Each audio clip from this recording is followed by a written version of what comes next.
Chilaquiles are one of those dishes that feel like a warm hug from Mexican culinary tradition. Grab some fresh white corn tortillas, they're my favorite. Cut them into wedges, range them on a baking sheet, season them up with a little bit of oil, and put them in the oven.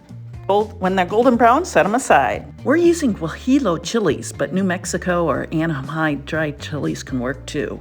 Look for those chilies that are flexible and bend without breaking, not brittle.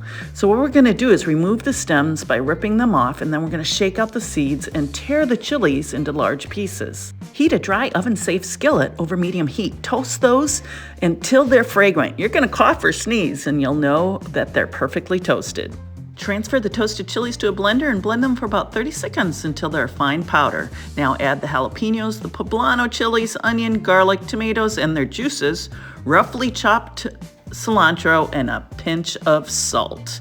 Blend until it's smooth. Now it's time to infuse our sauce with a savory chicken goodness. If you're using a rotisserie chicken from your deli, shred the chicken using 2 forks into bite-sized pieces. We're gonna pour the blended sauce into the same pan that you toasted the chilies in, and we're gonna add that broth, and we're gonna bring it to a simmer over medium heat. Then we're gonna add the chicken. Nestle your shredded chicken into the simmering sauce and let this warm up for about 3 to 5 minutes. Time to add those crispy homemade chips. Make sure you gently fold them into the sauce, ensuring that each piece is evenly coated. Let those chips soak up the sauce for about 2 minutes covered. This allows them to soften slightly while retaining that perfect crunch.